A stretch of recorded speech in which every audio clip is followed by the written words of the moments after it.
Nessa videoaula eu vou tratar sobre as leis de velocidades integradas. Até a aula anterior nós estávamos tratando das leis de velocidades diferenciais, que relacionam velocidades de reações com as concentrações. Uma vez que você integra as velocidades, as leis de velocidades diferenciais, você obtém as leis de velocidades na sua forma integrada, que relaciona a concentração com o tempo. Então vamos lá. O que temos aqui para ler? Até agora, nos concentramos na lei da velocidade em sua forma diferencial, uma equação que detalha como a velocidade de uma reação química depende instantaneamente das concentrações dos reagentes.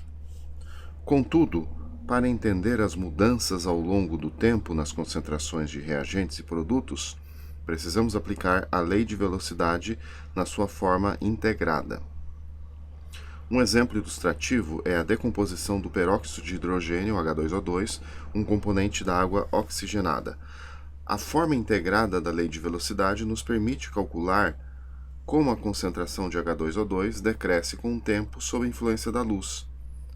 Esta análise é essencial, por exemplo, para garantir que a concentração do peróxido de hidrogênio em produtos de primeiros socorros permaneça dentro de um limite seguro e eficaz, crucial para a desinfecção das feridas.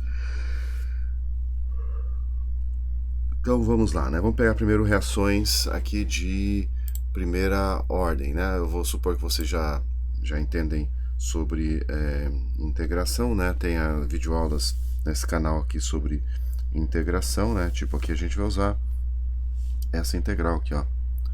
Integral de 1 sobre x dx é igual a ln de x mais uma constante. Se você definir o intervalo de integração, né? Tipo assim, ó, integra do x inicial ao x final, né? O intervalo de integração, a integral é a mesma, ln de x. Só que você tem que avaliar desde x inicial até o x final. Então vai ficar ln de x final menos ln de x inicial, que é igual a ln x final sobre x inicial. Então vamos lá. Essa é a integral que a gente vai usar, mas suponho que vocês já sabem de cabeça, né? Então daqui a pouco eu apago. Imagine, você tem uma reação do tipo A dando produto.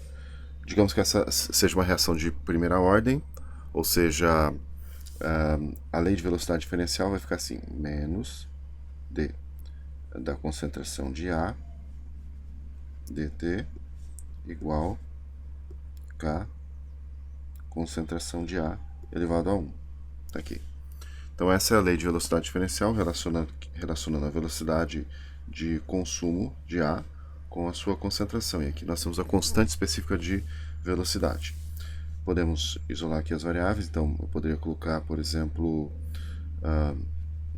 d de A sobre a concentração de A igual a menos k dt. E eu vou integrar aqui, colocando aqui intervalo de integração, integrar desde a concentração no tempo zero até a concentração de A no tempo t. Vou pôr esse tzinho aqui. E aqui eu vou integrar desde o tempo zero até o tempo t. Então, usando isso aqui, do outro lado aqui simplesmente é a integral de dx, né? Que é igual a x. E se você tiver x inicial, x final, então vai ser delta x aqui, né? Então, integrando isso aqui, eu vou ter ln da concentração de A no tempo t sobre a concentração de A inicial igual menos kt. Posso colocar também dessa forma aqui, ó. Concentração de A no tempo t vai ser igual à concentração inicial exponencial de menos kt. Então aqui mostra que a concentração do reagente A decresce exponencialmente com o tempo e quanto maior for o valor da constante, mais intensa vai ser, ou mais intenso vai ser esse decréscimo com o tempo. Então aqui nós temos, novamente, ó, concentração de A em função do tempo igual concentração de A, tempo zero, exponencial de menos kt, né? Então aqui eu gerei essas curvas aqui no programa RStudio para diferentes valores das constantes. Então o que se vê aqui seriam as concentrações de A em função do tempo. Então repare que quando o K aqui é 3 vezes inicial a K1, na linha inverte, o decréscimo é bem mais intenso. Bom, o que mais que eu posso trabalhar com isso aqui? Vamos falar no tempo de meia-vida. Então, tempo de meia-vida. Então, no tempo de meia-vida, então, se você tem T igual tempo de meia-vida, e você vai ter que a concentração vai ser igual a concentração inicial sobre 2. E eu só substituo aqui. Então, imagina se eu tenho Ln, deixa eu ver aqui, concentração, acho que eu ponho assim, concentração inicial sobre 2, sobre a concentração inicial igual a menos K tempo de meia-vida. Então você faz as devidas, digamos assim, os devidos procedimentos matemáticos, e aí você vai ter que, enfim, trabalhar a álgebrazinha, você vai ter aqui ln de 2 igual a K tempo de meia-vida. Então, o tempo de meia-vida, que é o tempo necessário para que a concentração inicial do reagente caia a metade, vai ser então simplesmente ln de 2 sobre K. Então, o tempo de meia-vida é independente da concentração inicial. Agora vamos testar aqui numa outra situação, reações de primeira ordem. Por exemplo, digamos que você tivesse uma reação de primeira ordem desse tipo, 2 de A dando produto, e ainda assim uma reação de primeira ordem. Afinal, a ordem de reação não tem nada a ver com a estequiometria regra geral. Regra geral. A menos que a reação se processe através de uma única etapa elementar, mas isso a gente vai ver no futuro.